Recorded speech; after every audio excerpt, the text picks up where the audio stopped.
Market Mantra, Market Mantra, Market Mantra, Market Mantra,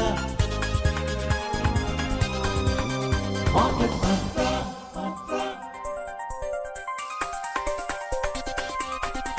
Market Mantra. Welcome to this Monday edition of Market Mantra, the program in which we give you a complete update on the economic news of the day. And today we'll also be taking calls from you on any queries that you may have on economic, business and stock market news. But do remember that we don't address company-specific queries. You can call us on 2331 4444, 2342-1050 and 2331-0464. Callers calling from outside Delhi, you can use the prefix 011 before these numbers. I am Vaibhav Jyotsna Srivastav and with me is my co-anchor Siddharth Singh. नमस्कार श्रोताओं, market mantra कार्यक्रम में आपका स्वागत है। और आज सोमवार है और हम सोमवार की तरह आज भी हम आपके सवालों को सीधे कार्यक्रम में शामिल करेंगे। इस कार्यक्रम में व्यापार, अर्थव्यवस्था और शेयर बाजार से जुड़ा कोई भी प्रश्न पूछने के लिए आप इन नंबरों पर हमें फोन कर सकते हैं 2331-4444, 2342-1050 और 2331-0464। दिल्ली से बाहर के श्रोता इन नंबरों से पहले दिल्ली का एसटीडी कोड 011 भी डायल करें। लेकिन याद रखें कि हम किसी खास शेयर या कंपनी से जुड़े सवालों के जवाब इस कार्यक्रम में नहीं दे पाएंगे। जब आप हमें कॉल करें तब अपने रेडियो सेट की आवाज भी धीमी रखें ताकि एक बेहतर क्लैरिटी के साथ हम एक दूसरे को सुन सकें। आर्थिक जगत से जुड़े आपके तमाम प्रश्नों के उत्तर देने और चर्चा के लिए आज हमने स्टूडियो में आमंत्रित किया है वरिष्ठ आर्थिक विश्लेषक अमन अग्रवाल को। नमस्कार अमन, कार्यक्रम में आपका बहुत बहुत स्वागत है। नमस्कार। और पहले हेडलाइंस के साथ हैं हमारे को host Vaibhav. We begin with the headlines. Benchmark domestic equity indices slip over 0.5% amid weak global cues. Sensex drops more than 500 points. Nifty closes at 24,972. Major Asian indices close mixed amid escalating geopolitical concerns. European markets trading in negative territory and global crude oil prices rise over 0.5%. Brent crude trading at $77.38 per barrel. Geopolitical तनाव बढ़ने के बाद कमजोर वैश्विक संकेतों के बीच benchmark घरेलू equity सूचकांक में आज 0.5% से अधिक की गिरावट। सेंसेक्स 500 अंक से अधिक लुढ़का। निफ्टी 24,972 पर बंद हुआ। बढ़ती जियोपॉलिटिकल चिंताओं के बीच प्रमुख एशियाई सूचकांक मिले जुले रुख के साथ बंद हुए। वहीं यूरोपीय बाजार गिरावट के साथ कारोबार कर रहे हैं और वैश्विक स्तर पर कच्चे तेल की कीमतों में 0.5% से अधिक की वृद्धि।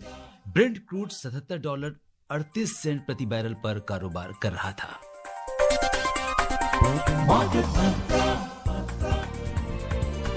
Market Mantra,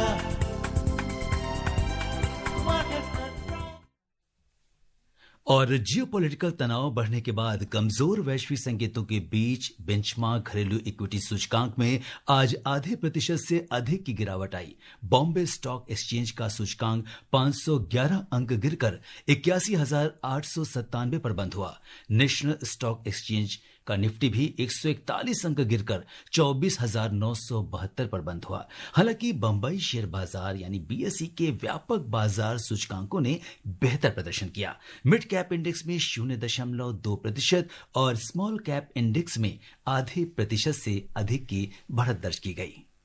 The benchmark domestic equity indices today ended over 0.5% down amid weak global cues following escalating geopolitical tensions. The 30-share index at the Bombay Stock Exchange Sensex shed 511 points or 0.62% to close at 81,897. The National Stock Exchange Nifty 50 lost 141 points or 0.56% to settle at 24,972. However, the broader market indices at the BSE outperformed the frontline indices. The mid-cap index advanced 0.2% and the small-cap index added over 0.5%. In sectoral indices at the BSE, 12 out of 21 sectors ended in negative territory. In the top laggards, focused IT dipped almost 1.5%, IT dropped over 1.4%, and tech declined 1.1%. Among the top gainers, capital goods rose over 0.9%. Services as well as metal both gained more than 0.7% and commodities added over 0.4%. जी हाँ, Sensex pack की बात करें तो यहाँ 30 में से 21 कंपनियों के शेयरों में गिरावट आई। सबसे ज्यादा गिरावट दर्ज करने वाले शेयरों में इन्फोसिस में लगभग 2.3%, लार्सन एंड टुब्रो में 2.1% से अधिक की गिरावट दर्ज की गई। वहीं एचसीएल टेक में 2.1% की गिरावट दर्ज की गई। जिन कंपनियों के शेयरों में सबसे अधिक बढ़ोतरी दर्ज की गई उनमें ट्रेंट के शेयरों में 3.6% का इजाफा दर्ज किया गया। वहीं भारत इलेक्ट्रॉनिक्स में यह बढ़ोतरी 3.1% और बजाज फाइनेंस में 1.2% दर्ज की गई। The overall market breadth at the BSE was negative as shares of 2,204 companies declined, shares of 1,854 companies advanced, while shares of 182 companies remained unchanged. At the NSE, 41 companies hit their 52-week high, while 38 hit their 52-week low, and we'll be discussing much more about these stories and more. But first, let's talk to our first caller. We have Samir joining in from Haryana. Samir, welcome to the show. Please ask your question. Sameer, क्या आप हमें सुन सकते हैं? Maybe Samir's phone line got disconnected. Let's go over to our next caller, who is from Faridabad. We have Prem calling in. Prem, welcome to the show. Please ask your question. I guess there is some disturbance in the phone lines, but we'll be getting more phone calls over the period of time. Aman, what do you make of the current situation, both in the geopolitical sense and its impacts on the Indian markets? No, I think the fall which we have observed today is more of a correction which is there. There has been a steep rise a day before, and hence there was a natural correction which was there. There is a perception which is floating in the market, in newspapers and all, that it is more because of the attack which has happened in Iran. But please let us understand one thing very clearly, that Indian stock markets, that is Bombay Stock Exchange or National Stock Exchange, are not international exchanges. These are domestic exchanges. They have companies from overseas which are having operations in India listed there, but no direct companies from overseas. Sure. And as a result, direct interplay between stock markets don't take place. Sentiments cannot have so much of an interplay because there is no major trade which takes place between Iran and India per se which can have an impact. So this movement is more of a correction than any other perception which is being projected in the markets. Absolutely. बिल्कुल। और हमारे अगले collar Maharashtra से के शुक्ला जी हमारे साथ जुड़ चुके हैं। शुक्ला जी नमस्कार, मार्केट मंत्र कार्यक्रम में आपका बहुत बहुत स्वागत है। Good evening all of you. पहला क्वेश्चन जी ये एंकर से है कि यूनुस खान जी अभी सर्विस कर रहे हैं कि छोड़ दिए हैं, और दूसरा ये गोल्ड का एक्सचेंज इंडिया में है या इंग्लैंड में उसको कन्वर्ट किया जाए? जी बिल्कुल। तो अमन आपसे जवाब चाहेंगे। दूसरा जो प्रश्न है इन्होंने जो विषय से रिलेटेड पूछा है। हाँ जी, देखिए ऐसा है कि जहाँ तक एक्सचेंज की बात है, हिंदुस्तान में कमोडिटी एक्सचेंजेस बहुत समय से हैं, और इस समय MCX है और एक्सचेंजेस हैं जहाँ पे कमोडिटीज ट्रेड होती हैं या गोल्ड भी ट्रेड होता है। पर जो एक्चुअल प्राइसिंग गोल्ड की होती है वो लंदन स्टॉक एक्सचेंज पे होती है, जिससे हमारे हिंदुस्तान में आगे जाके प्राइसिंग बढ़ती है।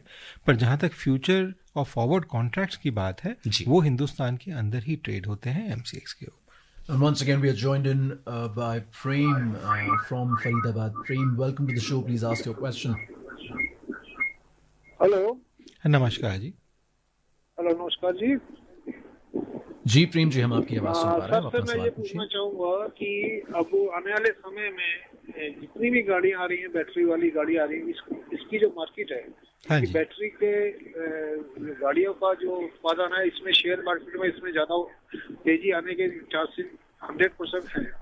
और जो पीछे जो गाड़ियां हमारी आएंगी और वो 15 साल तक की खत्म हो जाएंगी, और आने वाले फरवरी 26 में ये सुना जा रहा है कि जो गाड़ियां अब आएंगी तो उसके बाद कंपनियां ये गाड़ियां बनाने पेट्रोल की बंद कर देंगी, बाइक स्कूटर।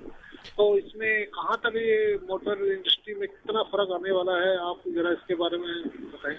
देखिए, जहाँ तक EV गाड़ियों की बात है और शेयर मार्केट की बात है, वो जरूर बढ़ोतरी देखने को मिल रही है और आगे भी देखने को मिलेगी। मेरे विचार में अगले 5 साल तक EV solar based chip system based structures में ग्रोथ ट्रेमेंडस देखने को मिलेगी शेयर मार्केट के अंदर। जहाँ तक पुरानी गाड़ियों का सवाल है, पेट्रोल या डीजल से रन करने वाली पिछले 100 सालों में तो नहीं गई हैं और आगे भी मेरे को लगता नहीं अगले 30-40 साल तक कहीं जाएंगी, क्योंकि जो हमारे को बैटरी का रिसोर्स चाहिए, जो बैटरी के लिए चाहिए होता है, वो कंपोनेंट विश्व के अंदर बहुत कम है। तो हम कितनी भी गाड़ियां बना लें, उसको हम पूरा उत्पादन नहीं कर पा रहे हैं कि आगे हम उसको चला पाएं। तो एक ऐसा रिसोर्स नहीं है जिसमें आगे चल पाएंगी। हाँ, जरूर इसकी उत्पादकता कम हो जाएगी, बिकॉज अभी जो ईवी गाड़ियां हैं वो भी 15 साल के लिए ही रजिस्टर हो रही हैं। उनका रजिस्ट्रेशन पेट्रोल या डीजल गाड़ी से डिफरेंट नहीं है। तो इसलिए वो जो आंकड़ा आपने बताया, मेरे को कहाँ की खबर है पता नहीं, बट उससे कोई मार्केट में अभी फर्क आने की उम्मीद नहीं है। अगले कॉलर से बात करते हैं। दिल्ली से हमारे साथ योगेश जी जुड़ गए हैं। हेलो योगेश जी, नमस्कार। कार्यक्रम में आपका बहुत बहुत स्वागत है। जी योगेश जी, आपके पीछे से थोड़ा शोर आ रहा है, आप थोड़ा सा अलग हट के बात करें और अपने रेडियो सेट की आवाज धीमी कर दें। वो क्वेश्चन ये है कि जो आज जो क्राइसिस हुआ है उसके बाद भी मार्केट रेजिलिएंट है, तो क्या गिरावट का भी चांसेस हैं आगे और ज्यादा कि मार्केट ऊपर दबी रहेंगे? देखिए, ये जो गिरावट हुआ है, जैसे मैंने पहले कहा, एक नेचुरल करेक्शन है।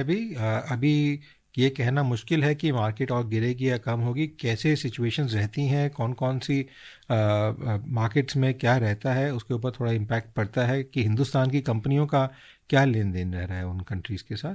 पर अभी जो भी सिचुएशन है उसमें मार्केट ऊपर भी जाएगी, नीचे भी जाएगी, जैसे नॉर्मल ट्रेंड होता है वही इस हफ्ते की प्रेडिक्शन की जा रही है। बिकॉज जो मैक्रो इकोनॉमिक इंडिकेटर्स हैं भारत के, वो बड़े स्ट्रांग हैं और उनमें कहीं भी गिरावट देखने को नहीं मिल रही है। Our next call is from Faridabad. We have Devendra calling in. Devendra, welcome to the show. Please ask your question. Hello जी देवेंद्र, अपना सवाल पूछें। हाँ जी सर, नमस्कार। जी नमस्कार।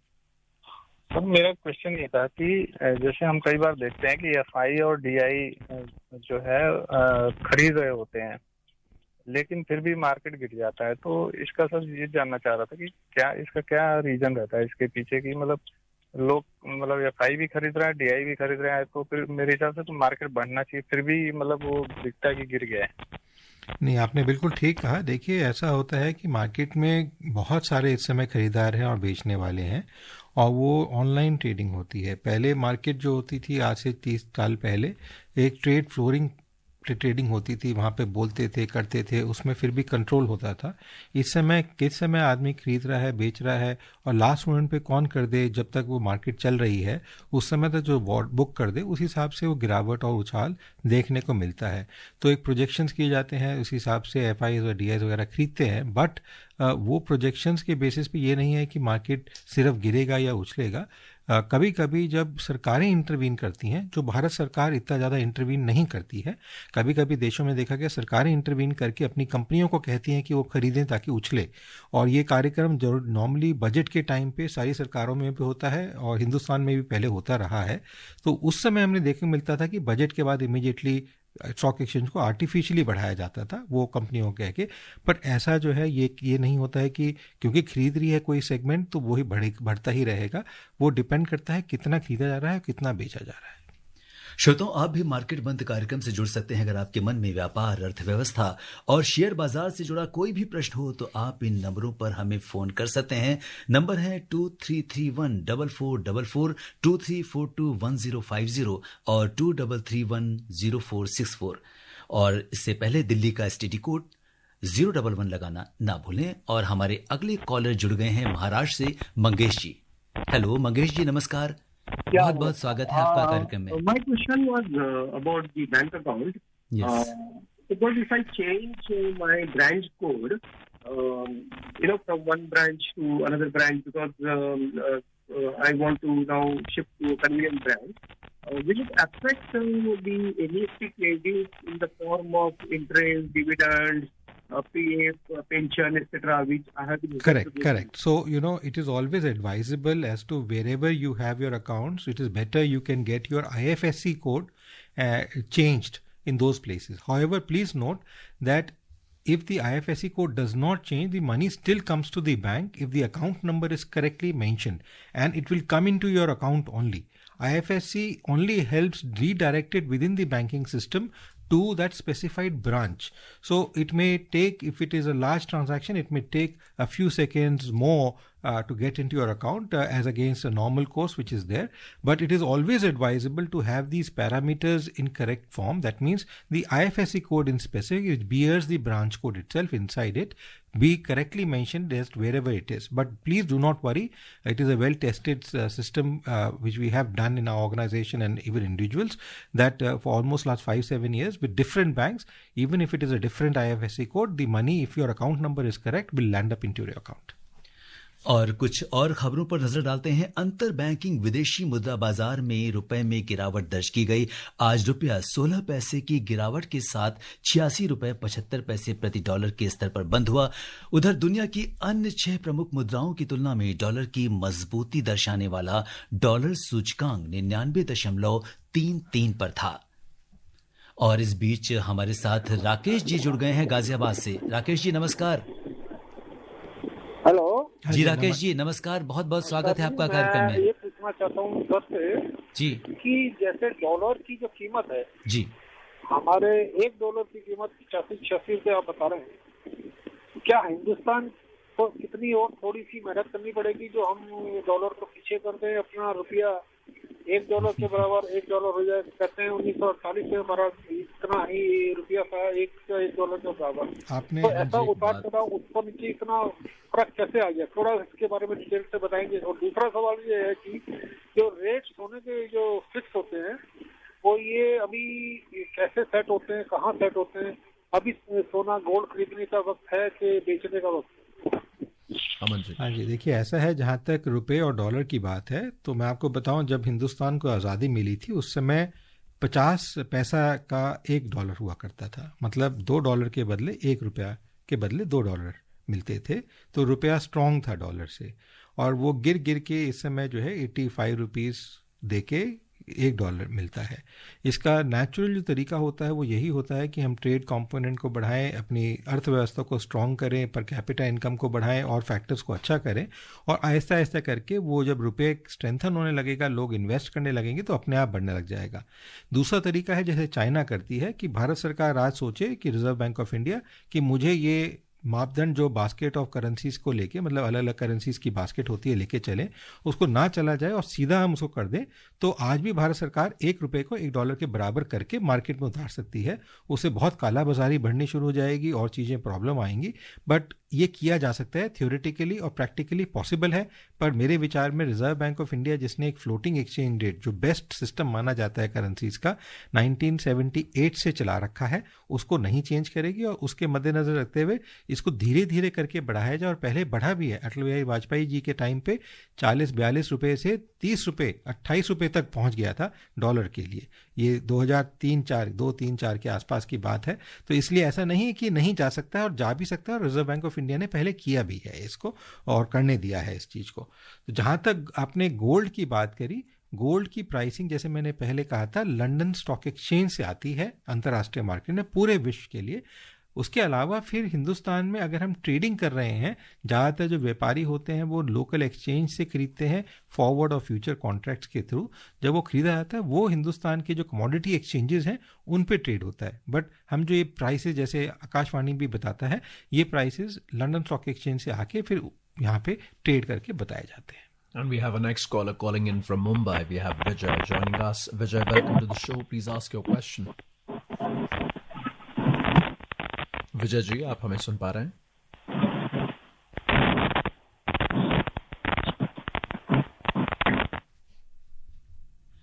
और अब हरियाणा से समीर जी हमारे साथ जुड़ गए। नहीं, अभी नहीं है, तो हम अगली खबर का रुख कर लेते हैं। और जब तक वो कनेक्ट हो रहे हैं, ईरान के परमाणु संयंत्रों पर अमेरिका के हमले के बाद अस्थिरता के बीच आज प्रमुख एशियाई बाजार मिले जुले रुख के साथ बंद हुए।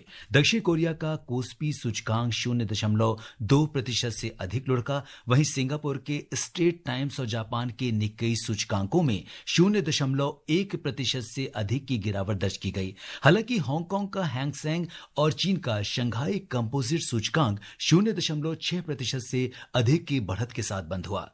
यूरोपीय क्षेत्र पर नजर डालें तो दिन के कारोबार में यहां के बाजारों की रुख में गिरावट दर्ज की गई।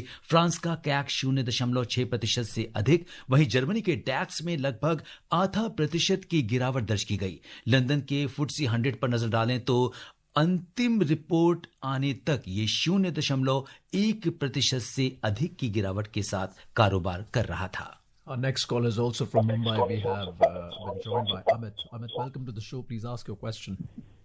Hello. Yes Hello, please. Amit. क्या सर नमस्कार।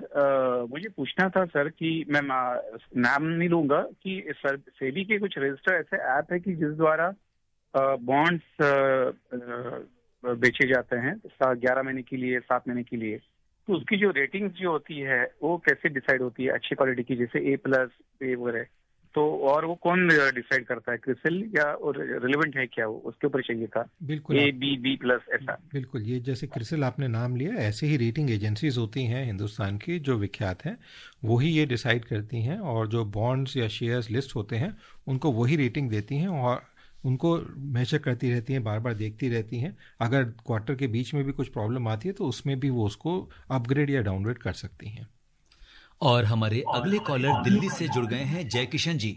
जय किशन जी नमस्कार। जी बहुत बहुत स्वागत है आपका कार्यक्रम में, अपना सवाल पूछिए। मैं जय किशन अग्रवाल साइकिल मार्केट चांदनी चौक से बोल रहा हूँ। मेरा एक क्वेश्चन है जी कि जो ये डॉलर नकली बन रहा है या जो भी हमारे देश में करेंसी नकली बन रही है, तो उसके लिए मैंने कई बार लिखा है, रघुराजन जी ने भी कहा है मैंने कि भाई ये 5 राज्यों में इसकी चेकिंग चल रही है कि भाई प्लास्टिक करेंसी बनाई जाए, क्योंकि उन्होंने कहा था कि 10 रुपए का नोट पहले लाया जाएगा, लेकिन आज 11 साल हो गए अभी तक हुआ नहीं।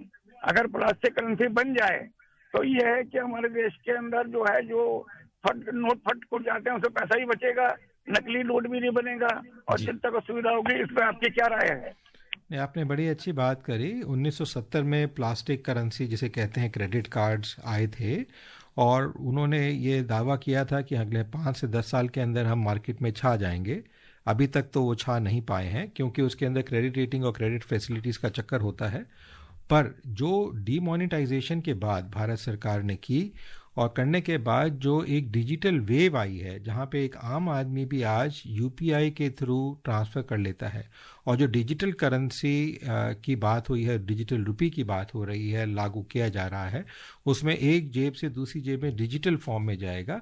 तो ये जो आप फेक करेंसी की बात कर रहे हैं इन चीज़ों से ख़त्म होती नज़र आएंगी। पर आप साइकिल मार्केट में बैठे हैं तो आपको पता ही है कि वहाँ पे कैश की ट्रांजैक्शंस कितनी होती हैं साइकिल मार्केट में बैठ के। तो अगर व्यापारी लोग भी इस ट्रांजैक्शंस को कम करके ऐसे माध्यम को अपनाएं कि कैश ट्रांजैक्शंस कम हों, तो भारत जल्दी से जल्दी ये फेक करेंसी से बाहर निकल पाएगा। And we have a next caller from Gurugram. We have been joined by PK Banerjee. Mr. Banerjee, welcome to the show. Please ask your question. नमस्कार।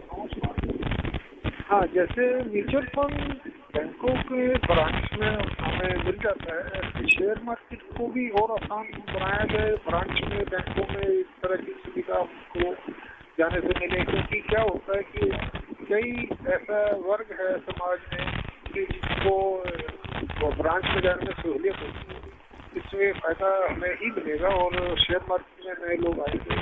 जैसे हमारा बेटा 27 ईयर का है, इसमें जाना चाहता है, पर वही है कि म्यूचुअल फंड ब्रांच में जाते हैं तो वहाँ ब्रोकर मिल जाते हैं, वहाँ पर भी ऐसी सुविधा हो तो आपका क्या है? देखिए, जहाँ तक बैंक पे जाने की बात है शेयर मार्केट की, तो आज से 30 साल पहले कुछ देशों ने अपनी शेयर मार्केट को ATM मशीन्स के थ्रू लोगों तक पहुंचाने की कोशिश की थी, पर उस समय डिजिटल फॉर्म में 20-25 साल पहले नहीं थी, जहां पे कंप्यूटर, लैपटॉप, मोबाइल ऐसे नहीं होते थे। आज की डेट में मोबाइल ऐसे आ गए हैं जिसमें लैपटॉप की भी ज़रूरत नहीं पड़ती है, तो इस वजह से अब वो शेयर मार्केट के जो ऐप्स हैं, स्ट्रक्चर है, वो आपके मोबाइल पे ही उपलब्ध हैं। तो इसलिए बैंकों का उसमें जो रुझान है लाना ATM के ऊपर और चीज़ों पर लाना, वो कम हो गया है, बिकॉज उससे उनको कोई बेनिफिट या पैसा नहीं मिलता है। तो इस वजह से अब आप वो ऐप्स को यूज़ करके कर सकते हैं। तो आपके बेटे अगर घुस रहे हैं तो उन्हें कहें थोड़ा मार्केट का स्टडी करें, अंडरस्टैंड करें, करें पहले मार्केट को, और निवेश जब करने लगे तो थोड़े पैसे के साथ करके आगे बढ़ें, ना कि बहुत ज़्यादा पैसा लगा दें ये सोच के कि इसमें पैसा एकदम से बन जाएगा। ना उनकी उम्र अभी इतनी है कि आगे ज़िंदगी नहीं पड़ी है, और मार्केट भी जहाँ इतने साल रही है तो आगे भी रहेगी, तो पैसा थोड़ा थोड़ा करके बनाए तो मुनाफा रहेगा। अगले कॉलर का रुख कर लेते हैं, महाराष्ट्र चलते हैं, वहां से गुरुनाथ जी हमारे साथ जुड़ गए हैं कार्यक्रम में। गुरुनाथ जी नमस्कार, बहुत बहुत स्वागत है कार्यक्रम में। जी सर, नमस्ते। नमस्कार सर, मेरा क्वेश्चन है सर, ये जो अभी के जियो पॉलिटिक्स जो वॉर चल रहा है, हाँ जी, तो सर अपने मार्केट में जैसे एफआईज और अपने जो डोमेस्टिक इन्वेस्टर है उनका मतलब एक बैलेंस रहना जरूरी रहता है।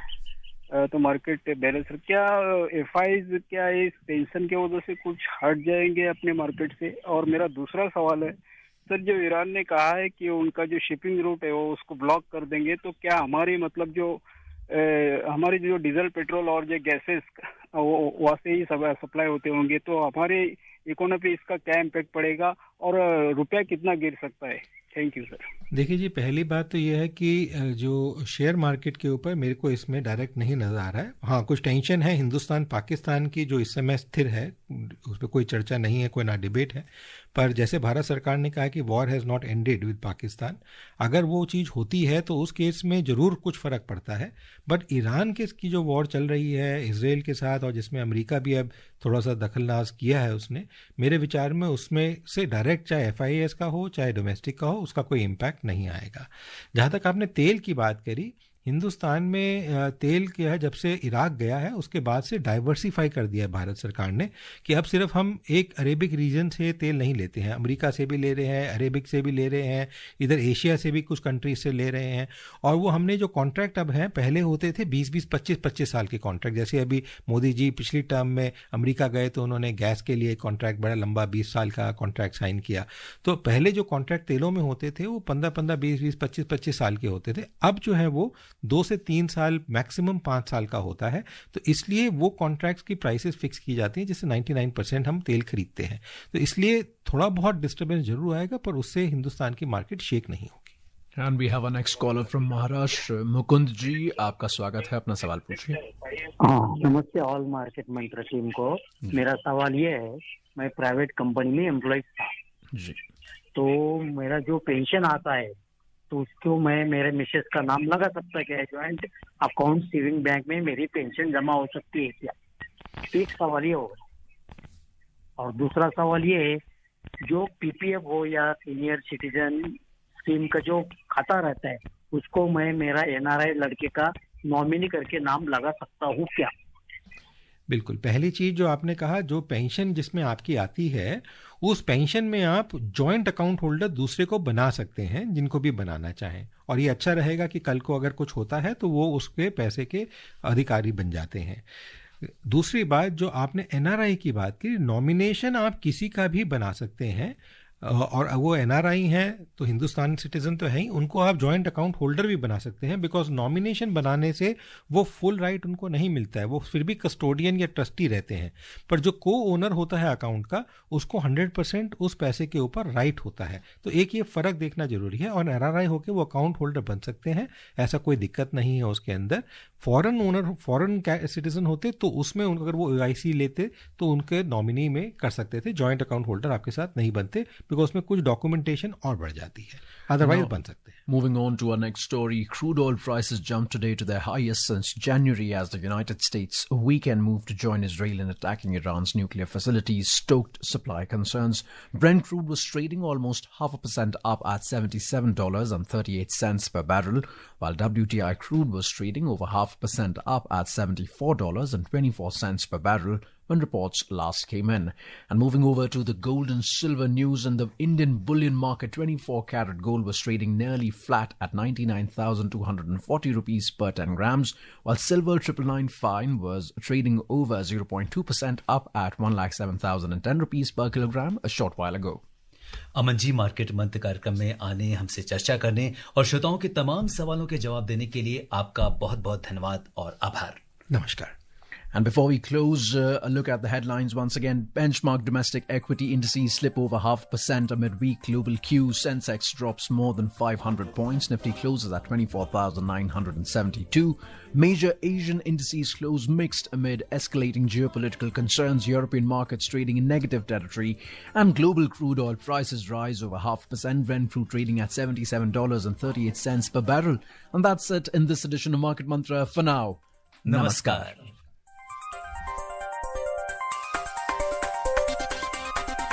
Market Mantra.